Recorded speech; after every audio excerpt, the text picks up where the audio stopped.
Hi, everyone. Greetings. Yaweha, thank you, everyone, for coming out. This is the matriarch of Onondaga, Michelle Manos, and I just wanted to say a few things before we get started. Hey, you can just turn the music down. Okay, here we go. All right, the paid protesters don't want to hear my voice, but that's okay. I'm still going to speak. Treaties were not just words on paper. They were real promises made to last forever. The historic ruling proved one powerful truth. Native rights were never given up. They were only ignored. Standing up for treaty rights means standing up for the law, for honesty, and for survival. Honesty matters. Justice matters. Treaty rights, native rights, honor our treaties. Now, I'd like to say something. I've been out here 10 years speaking out against the corruption, about genocide. I've had to live genocide. I'm 53 years old. It's so nice to see the unity of all you people. But you know, it's sad that it took a beautiful young white woman for you guys to come up and rise up. Okay? I've been out here 10 years, overlooked, purposely overlooked by the news media, by the paid protesters, by a whole lot of goddamn people, and I am fed up. I've had enough, and I know you guys have too. So, for the near future, honor our treaties, please. Nyaweha. Thank you. Perfect. Movements.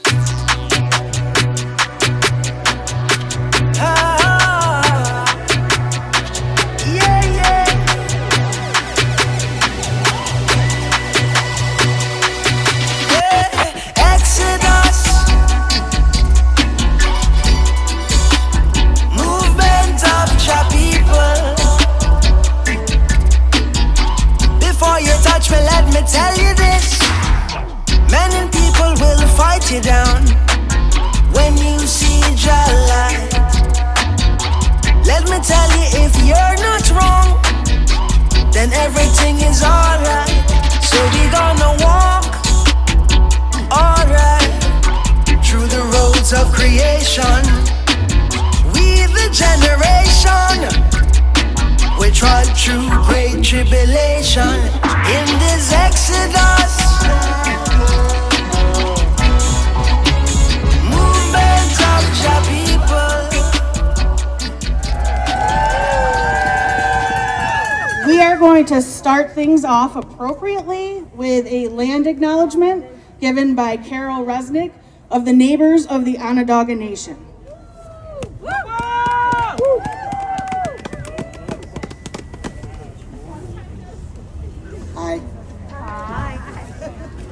We welcome you all today as you join us on land that is unceded original territory of the Onondaga Nation. Centuries of colonial control of this place that we call North America and that the people indigenous to this place call Turtle Island led to the profound harms of displacement, genocide, and cultural genocide. We acknowledge this reality of harm caused and perpetuated over centuries, and we offer not only our apology, but our commitment to correct it in the ways that we are able. Onondaga remains a sovereign nation to this day. We have become used to acknowledging Native peoples as stewards of the land and referring to the land as unceded. That, of course, means that there was never any agreement by the people who have always cared for the land to give it over to those who fought and killed for it, as they turned it into a commodity with financial value, a concept completely alien to indigenous life and culture. Yes. There is a monumental difference between the ideologies of stewardship and ownership. We have to know and remember that the people who occupied this very area, this place, where we're standing right this minute, were subjected to the attempted genocide of the Scorched Earth campaigns, which burned their villages and crops and brought starvation and death. They were also subjected to the attempted cultural genocide, which kidnapped their children to so-called Indian schools, where they were deprived of the teachings of their culture, and as we now know, were also murdered. And yet, our neighbors, the Onondaga Nation, keepers of the central fire of the Haudenosaunee, survive as a sovereign people. The example of fortitude and resilience is a teaching in and of itself. We offer our gratitude to the people of the Onondaga Nation who have, over many years, worked with us to build relationship and trust between our communities. We appreciate the generosity that has been extended to us in cultural sharing, and we respect and honor the separate paths, cultural and political ways of our two peoples, as represented in the Two-Row Wampum Treaty. Okay, we think of the Black women who were murdered at the hands of law enforcement, who many people are not aware of their names. Women like Sandra Bland, a 28-year-old woman who died in police custody in Waller County, Texas in July 2015, 3 days after a traffic stop resulted in a violent confrontation and arrest. Rakia Boyd, a 22-year-old woman killed by an off-duty officer in Chicago in March 2012 while walking with friends. Ayanna Stanley Jones, a 7-year-old girl who was killed in 2010 during a SWAT team raid on her Detroit home. Tanisha Anderson, a 37-year-old woman who died November 2014 after police in Cleveland slammed her onto the pavement while responding to a call about her mental health. And Breonna Taylor, a 26-year-old EMT killed while sleeping in her home when police executed a no-knock warrant in Louisville, Kentucky in March 2020 at the wrong address. Those are the women that the phrase "say her name" represent, and why that movement was started. We ask that we respect other movements while organizing around Renee Nicole Good. As allies or accomplices, we have an obligation to listen to the voices of those who are the most impacted, and to learn how to show up and do this work. This is how we make sure we are not causing more harm, even with the best of intentions. We want to encourage people not to let this moment derail the focus from support and defense of immigrant communities to being all about threats to allies and accomplices. They want us to live in fear so that we will not show up to defend our neighbors. We can support these existing movements led by immigrants and immigrant advocates like Detention Watch Network, formed primarily by legal advocacy groups, and also National Day Laborer Organizing Network. Those are two of the national coalitions to look to. Another thing that can be done is call your state legislators and tell them we need them to pass New York for All. Now. Now! We can also call on Schumer and Gillibrand to show your support for Senator, thank you. I'm going to take this glove off. Yeah, it's already in the fingers. Got it? There. Okay, thank you. You can even contact Senators Schumer and Gillibrand to show your support for Senator Alex Padilla's bill renewing immigration provisions of the Immigration Act of 1929. We will not live in fear, even though that is what they want. We must continue to show up for each other and stand against fascist regimes. That's right!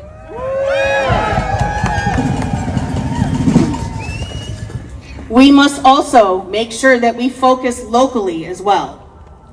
We live in a county where the voice of the people often goes ignored, where legacy projects are prioritized over the suffering of residents. Shame. Where we are more concerned with housing fish than we are people. Where County Executive Ryan McMahon has stated that departments will work with ICE under his leadership. Well, it's time we bring that leadership to an end. We will not allow our neighbors to be brutalized by state-sanctioned violence.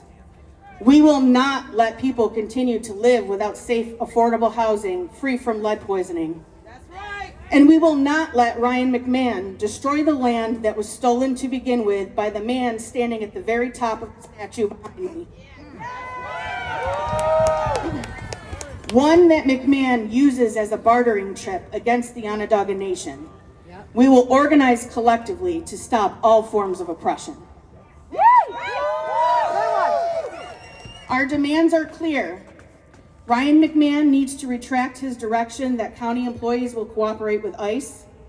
We want Ryan McMahon, the Onondaga County Legislature, the Sheriff's Department, and Syracuse Police Department to publicly state they will not collude with Immigration and Customs Enforcement, Customs and Border Patrol, or any other immigration enforcement by refusing to sign any 287G agreement and sharing information gathered from flock camera and any other surveillance apparatus. We want the New York State Legislature to pass New York for All, and the Syracuse City Council pass a resolution that denounces the kidnappings to date in Syracuse and reaffirms our designation as a sanctuary city.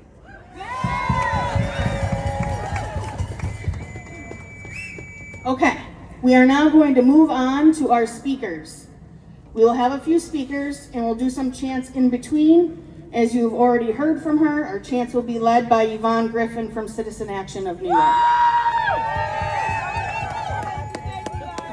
Our first speaker will be Lee Cridlin from the Syracuse Peace Council. Go ahead, Lee! You want to get up here? You can do it. You can do it. Oh, you can.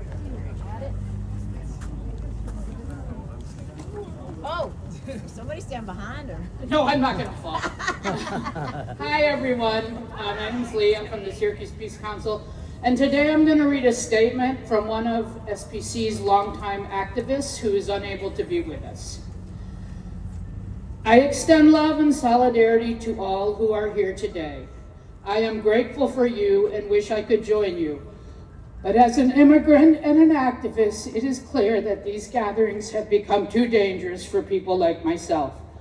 What I want to say is that the brutal murder of the activist Renee Good in plain sight is tragic, yet completely unsurprising.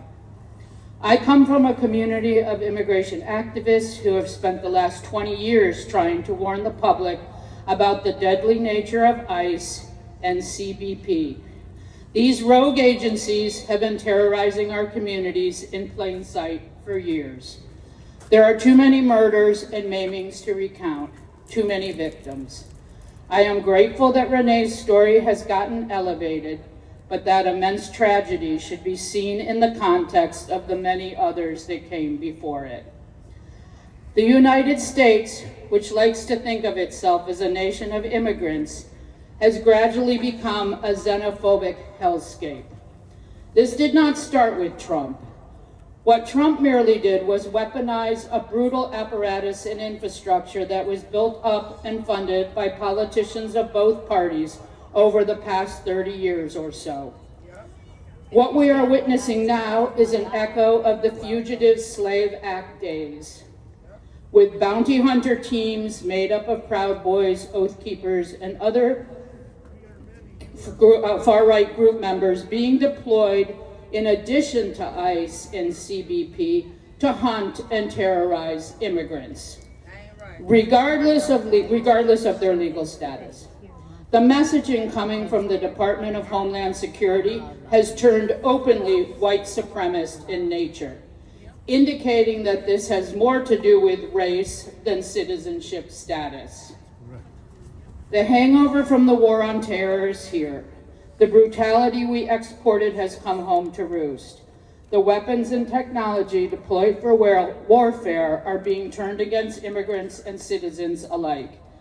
It is in this context that we get to a situation where an empowered ICE agency, acting as the president's shock troops, feels comfortable murdering Renee Good, a U.S. citizen, in cold blood, and then claiming that she is a domestic terrorist is justification. She joins a long list of immigrant victims of ICE and CBP that has accumulated over many years. She is not the exception, she is becoming the rule. Comply or die. We are in dystopian territory. I hope that many people now understand why so many of us were yelling to abolish ICE for so many years. These calls were painted as extreme by most members of the Democratic Party. Now that demand has to be a minimal one. It has taken years to normalize seeing immigrants primarily as potential criminals and terrorists. We have to turn back the clock and push back against the broader dehumanization of immigrants which has occurred. This is not a time to call for reforms. We know how these agencies have behaved and how easily a ruthless and racist administration can weaponize them. In my opinion, these institutions must be either utterly transformed from top to bottom to respect human rights of immigrants or abolished entirely. And we need to work on this project before it's too late and they officially transform into a newfangled Gestapo. There is still time, but we are running out. Thank you. All right, Yvonne, our next chant. Here comes Mrs. Yeah, let's go. Okay, so we're gonna redo this one because I wanted to get you guys warm, so I have to stay in line. All right, so power to the people. Power to the people. No one is illegal. No one is illegal. Power to the people. Power to the people. No one is illegal. No one is illegal. One more time, make it loud. Power to the people. Power to the people. No one is illegal. No one is illegal.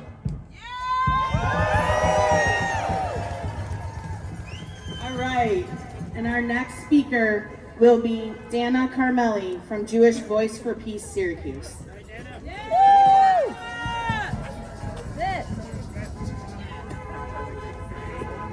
It's March 1st, 2003. The United States officially forms the Immigration and Customs Enforcement Agency. 9/11 provided the U.S. government with an opportunity to increase surveillance of its own people and encourage neighbors to report one another. A monster is born. Just over 2 weeks later, on the morning of Sunday, March 16, 2003, halfway across the world, a U.S.-made Caterpillar D9R bulldozer approaches a 23-year-old woman wearing a neon orange construction jacket. Megaphone in one hand, her body is the only obstacle between the machine and the wall of the home of Palestinian pharmacist Samir Nasrallah's home in Gaza, which is said to be demolished by the Israeli military today. Her gaze is on the Israeli operator, his face obscured only by the bulldozer's windshield. In a moment, the bulldozer is on top of Rachel Corrie. Her fellow International Solidarity Movement organizers rush to her. She is still breathing. She is taken to the hospital by the Palestinian Red Crescent Society. What the Palestinians? In the care of Palestinian doctors and nurses who know this kind of force, she takes her last breaths.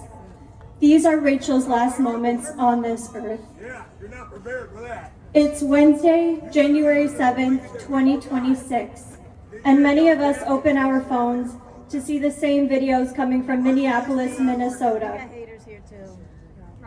On our screens, we see multiple masked ICE agents aggressively approach a vehicle, hands on the weapon secured to their waistbands. One agent yanks on the locked car door handle immediately after telling the driver to get the fuck out of the car. As the driver attempts to leave the tense scene, another agent points his gun directly at their face, obscured only by a car windshield, and fires 3 bullets into Renee Nicole Good. Her car appears to involuntarily speed off and hit a nearby telephone pole. These are Renee's last moments on this earth. Hey, keep going. Renee and Rachel were both beautiful writers.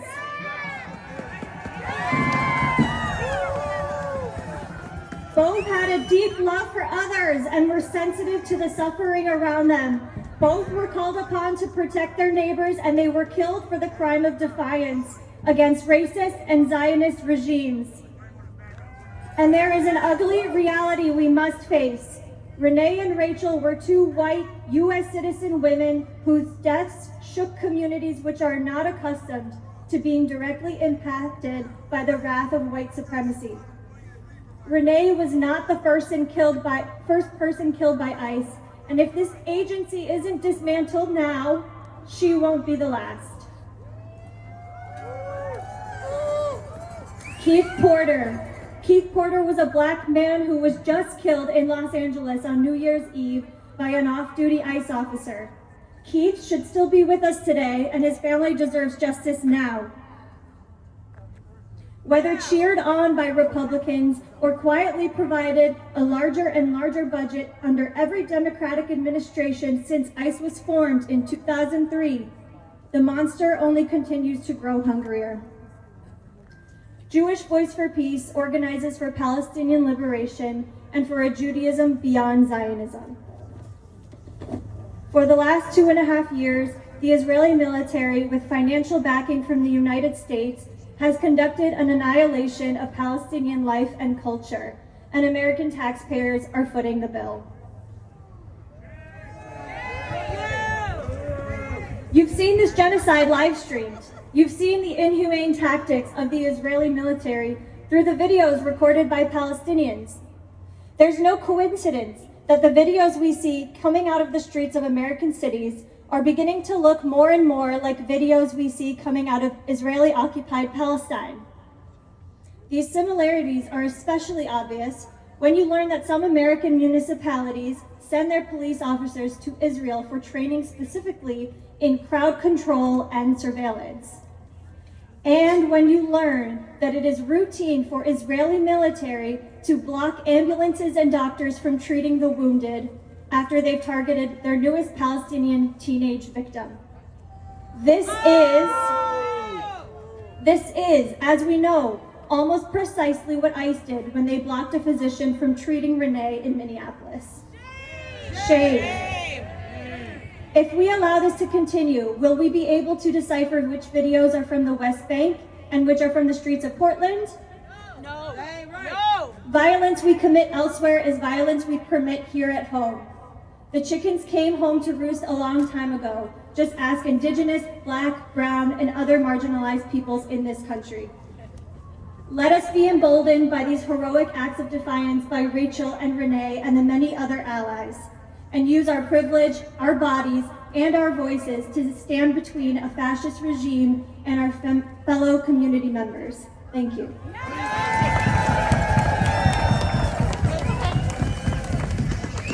Thank you, Dana. Again, I just want to remind everybody, let's not engage with agitators. Let's let the marshals do their job. Thank you. And I'm going to give it back to Yvonne for our next jam. Woo! Whoa! Like, I'm so psyched because it's cold. All right, you guys ready? Yeah! All right, up with liberation! Up with liberation! Down with deportation! Down with deportation! Up with liberation! Up with liberation! Down with deportation! Down with deportation! Y'all gotta go a little bit louder because our county executive is right there. He ain't leave yet. Up with liberation! Up with liberation! Down with deportation! Down with deportation! Yeah! Everybody get one. You've got to love her energy. All right, our next speaker will be Lucas Lesige from the Party for Socialism and Liberation, Syracuse. Thank you everybody for being here today. I want to say this is the best thing that we can do in this current moment is continue to get organized. My call for you all is if you are not already part of a revolutionary organization pushing to make change in this nation, you should do so. I know that we've seen the ongoing violence enacted by the U.S. empire for the last 70 or more years since the end of World War II, but I think that we need to talk about what connects all of those violent attacks against foreign countries and coups against different nations and genocides around the world, and that is American imperial capitalism. The systems of capitalism that were based on white supremacy that built this nation. This system used race to justify the colonization of the Native Americans, pillaging of the continent of Africa, and the enslavement of millions worldwide. This is the same system that has brought an illegal occupation and genocide to the people of Palestine for the last almost 80 years. Imperialist capitalism is the root cause of the violence that I.c.e. enacts against undocumented citizens and citizens alike in this nation. As Dana had spoken before, talking about the chickens coming home to roost, there was a very good phrase that revolutionary leftist Malcolm X stated, which said that once you commit ruthless imperialism and damage abroad and killing and murder, that imperialist action is going to turn back on you and attack you from within. And that's what we're seeing today with these ICE agents. They are rogue thugs out to attack people based on the color of their skin and the way that they speak. And we need to continue to push back against these forms of violence and continue to resist. And I tell you all today to make a statement or make a call to Ryan McMahon and tell him no collaboration with ICE.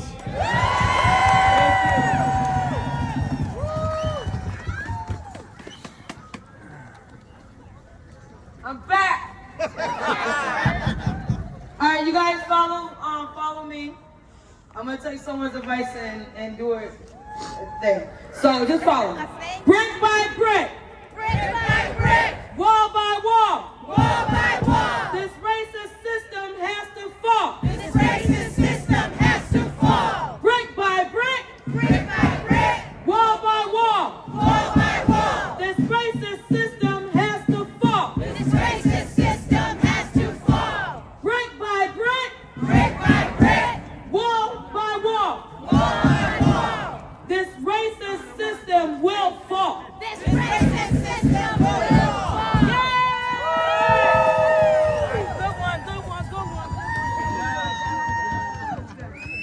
Okay, our next speaker will be Genevieve Garcia Kendrick from the Syracuse Democratic Socialists of America.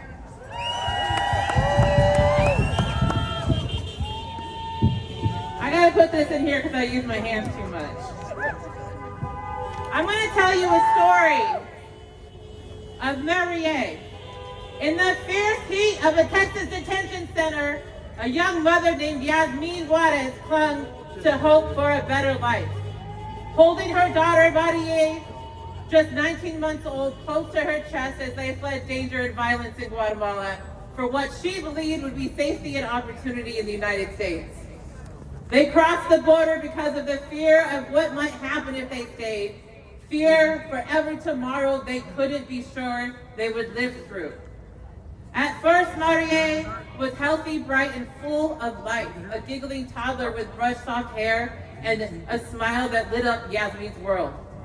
But that spark began to fade soon after they entered the U.S. immigration system and were placed in the sprawling South Texas Family Residential Center in Dilley, Texas. A bleak place where families are held in numbers so large they blur into one another. In that crowded room, Marie began to cough. Her nose ran, her energy drained. Day after day, Yasmin waited in long lines at the facility's clinic, begging for someone to see her daughter, to really care. The medical staff told her Marie had just a simple respiratory infection. She was given Tylenol and honey for her cough. But each night passed. Marie's fever climbed higher. Her tiny body shook more and more, and her mother's fear grew sharper.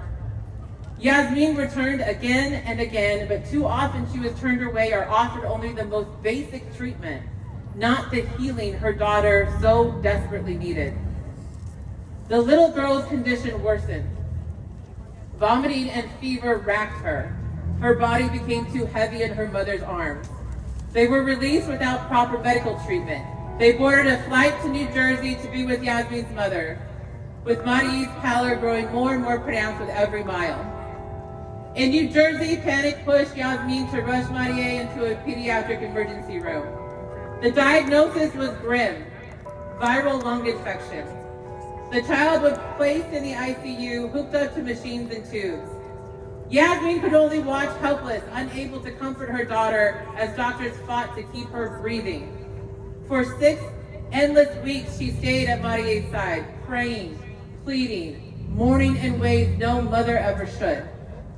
Then on Mother's Day, instead of holding her daughter's hand, Yasmin walked out of the hospital clutching the only thing she had left. A single piece of paper with Maria's tiny handprint smudged in pink paint, a gift made by nurses the day before her death. The grief of that moment, the hollow ache, the unbearable void, cannot be measured. But Yasmin stood before a U.S. congressional committee, voice cracking with emotion, determined to transform her tragedy into a plea. No family should suffer what we suffered. She wanted the world to feel what she had felt. The agony of watching her baby slip away. The shame of knowing this was a death that might have been preventable. And the fierce, raw desire to make sure no other child dies in silence behind detention walls. We stand today against a system that devalues human life. From the streets of our cities to the deserts at our border, this most recent shooting is not an isolated incident. Data shows that federal immigration agents have fired their weapons at people at least 16 times under the current administration's immigration enforcement surge, resulting in multiple deaths and injuries and widespread fears in neighborhoods across the country. 2025 was the deadliest year in ICE detention with 32 deaths. Shame! Shame! What is more disgusting is that 95% of those deaths in ICE custody could likely have been prevented with basic, adequate medical care. Exposing shame! Exposing systemic neglect, egregious failures, and a detention regime lacking basic dignity and care. And at our southern border, the toll is heartbreaking and relentless. Tens of thousands of people have died crossing the border. Victims of brutal desert heat, treacherous terrain, drowning, and policies that funnel desperate families into harm's way instead of safe asylum channels. Human rights organizations, international bodies document that the U.S.-Mexico frontier is one of the deadliest land migration routes in the world. And now when we look at the death of Renee Nicole Good, a 37-year-old mother, a beloved member of her community, we see not just a tragic headline, but a symbol of why ICE must be defunded and dismantled.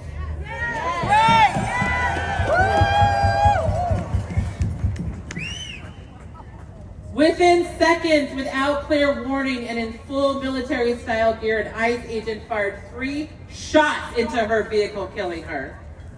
Renee was a U.S. citizen, a neighbor, an artist, and a parent who had been helping her community stay safe by watching for federal raids. Videos reviewed by rights activists contradict the federal narrative that she posed a lethal threat and instead show a peaceful interaction that escalated into bloodshed. This is not an isolated event. It is the logical endpoint of a system that has been allowed to operate without impunity for far too long. ICE's mission has expanded into a sprawling state violence apparatus whose sole purpose is lethal force. Shame! Across the nation, immigrant communities live in fear. We must ask ourselves, should a government be allowed to spend billions of taxpayer dollars on an agency that kills, neglects, and terrorizes? No! When communities are terrorized by dawn raids, masked agents in unmarked vehicles, and the arbitrary wielding of lethal force, there is no public safety. Every budget dollar funneled into this agency is a dollar taken away from real public safety, from schools, from healthcare, from community programs that prevent harm rather than inflict it. This is the true face of immigration enforcement in the U.S. There is no law and order, just suffering, neglect, and death. We demand accountability, humane treatment, and policies that uphold human rights and dignity for all who seek safety and a better life. Thank you.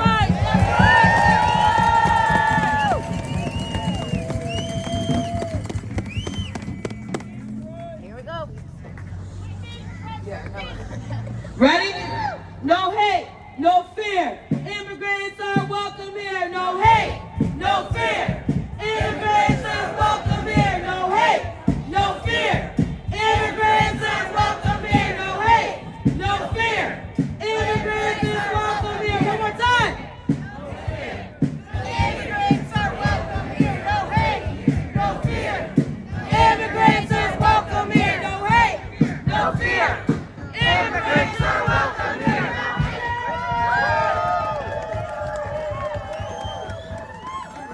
All right. Our next speaker, Mallory DeJohn from the Syracuse Immigrant and Refugee Defense Network.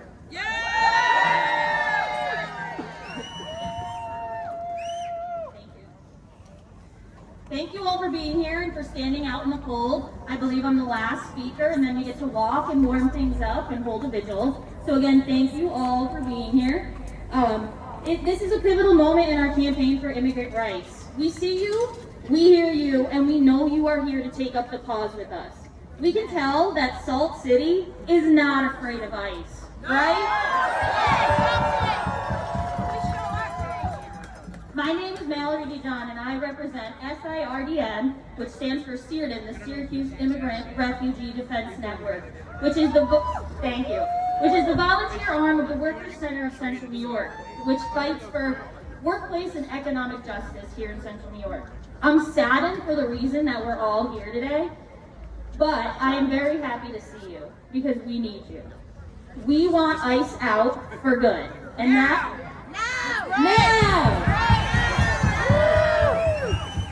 Let's be very clear. Today's action is happening because Renee Good, an immigrant ally and advocate, was callously murdered. But today's action and your outrage must extend to all peoples who have been killed, detained, deported, tortured, and disappeared by the federal government's deportation machine. It extends to all the families that have been separated by death, detention, deportation, or disappearance. It extends to all the children who are separated from their parents, and it extends to all the people who now live their lives in fear of being violently assaulted, even in their own homes. These are fears that Black and brown people have always lived with. As you know, what happens to one of us happens to all of us, and we're all here right now.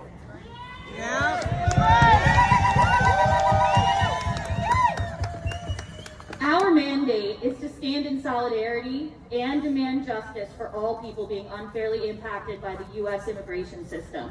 And we need you, all of you, to help us do this. If you are ready to stand with immigrants and their allies, here are 3 important things that you can do. You can get educated, you can get active, and you can provide solidarity to your immigrant neighbors. It is important for everyone to understand that ICE is here, and they are very active. We may not look like other cities, but they are very active here in Syracuse. We have... Thank you.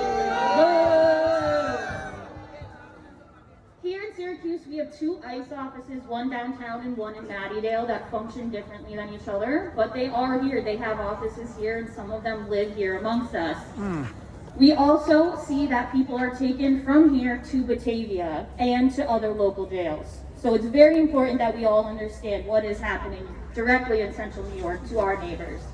People are detained in traffic stops, at home, taking their kids to school, running errands, and even at work. We know that at least 5 kidnappings have occurred in Syracuse in this way in the last month alone. Shame. It is true that knowing your rights will not necessarily prevent harm, but knowing your rights has enabled many of us to stand firm as witnesses, to assist people in crisis, and to document the illegal and violent actions of immigration enforcement. Whether it's alone or in a group, find your training and devour as much of it as possible. It is essential that those looking to get involved learn from local immigration defense leaders about what is happening here in Central New York, so you do not put yourself or others into danger. SIRDN can teach you what your rights are and how to recognize immigration enforcement during our monthly meetings. We can share more details with you if you email us at sirdn315@gmail. If you Google us, you can find this, but that's sirdn315@gmail.com. Please also follow us on Facebook and Instagram, where we verify or deny sightings of ICE. After you get educated, it's essential that you get active. You're here now, but we need you to stay here. We need you to be with us for the rest of this fall. Thank you. Something that I need each and every one of you in this crowd to do tonight is to go home and call and email your legislators. I know I'm guilty of thinking everybody else is doing it, so I don't have to. I think we're all guilty of thinking that way. So the bare minimum of what you can do today is to contact your legislators. They are saying that they're not hearing enough from upstate constituents, so we need to make it very clear that we want ICE out for good.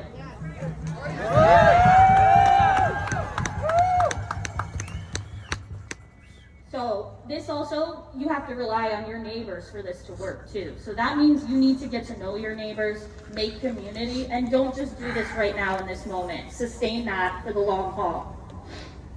There's a role for everyone in this resistance, each and every one of us. We also encourage you to continue boycotting because we have seen that that works. Avelo Airlines is no longer providing deportation flights. And Spotify has stopped playing ICE recruitment ads on their platform. We need to look to immigrant leaders in our community to find out who to boycott next. We must follow their guidance and we must take their leadership. Lastly, the Syracuse Immigrant and Refugee Defense Network asks you to provide solidarity to your immigrant neighbors by assisting them to find legal representation and to prepare documents to protect them, their families, and their property. Many children are separated from their families when people are taken, and they often have to find a place for this child to be, and it's very essential that we think about this ahead of time so that people are not separated. It's also really important that you know how to report ICE here in Central New York. If you see suspicions of ICE, we ask that you call or text our hotline, which is 315-400-0920. This is available on the internet too, but we ask that you do this right away. Send pictures, send information as much as you can so that we can investigate. It doesn't help us if we find out about it 8 hours later. Please do your best. Pardon me. Pardon me. Thank you. Thank you. Thank you. Pardon me. Open your eyes What it is. and look within. Are you satisfied with the life you're living? We know where we're going. We know where we're from. We're leaving Babylon. We're going to our father's land in this exodus. Movement of your people. Oh yeah, exodus. Movement of your people. Of your people. This are the movement of your people. This are the movement of your people. This are the movement of your people. This are the movement of your people. Send us another bar of Moses. Gonna cross the Red Sea. Send us another bar of Moses. He gonna cross the Red Sea. The movement of your people. Movement of your people. Movement of your people. Movement of your people. The movement. The movement. The movement. The movement. The movement.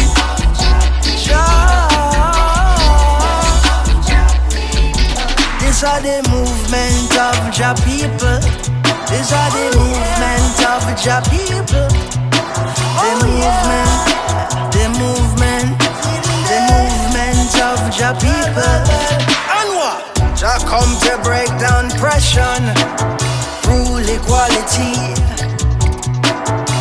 wipe away transgression, set the captives free, set the captive free, set the captive free, set the captive free now, set the captive free.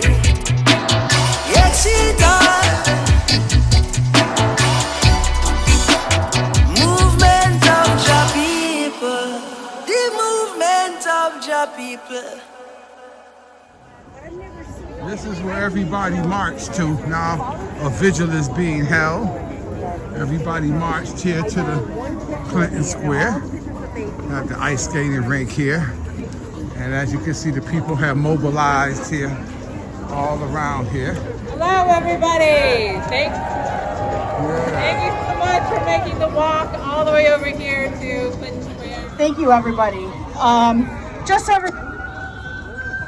We had someone count, or there was someone counting.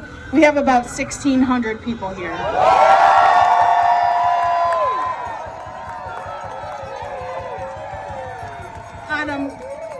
On a Monday afternoon.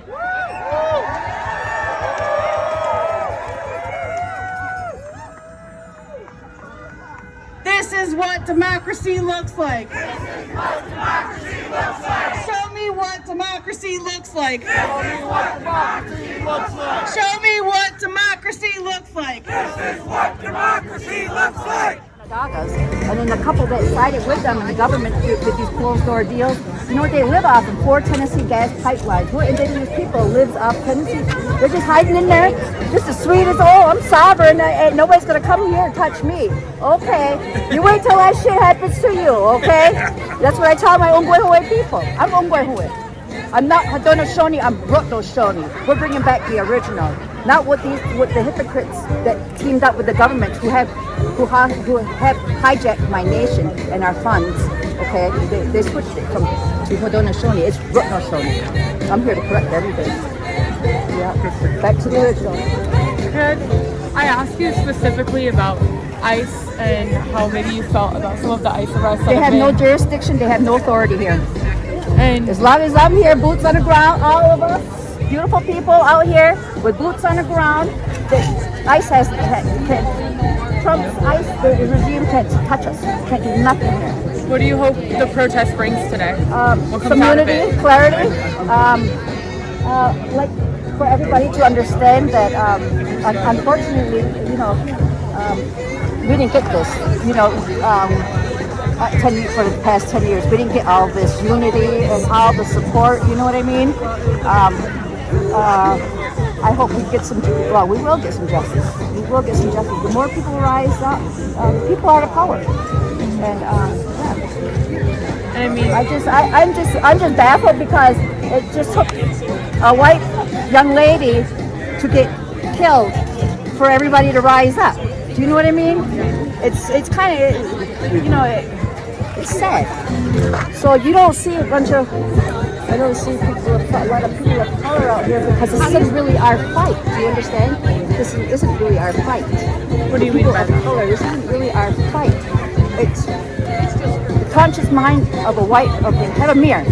You've got to have the white man's got to come in front of the face with a conscious white man.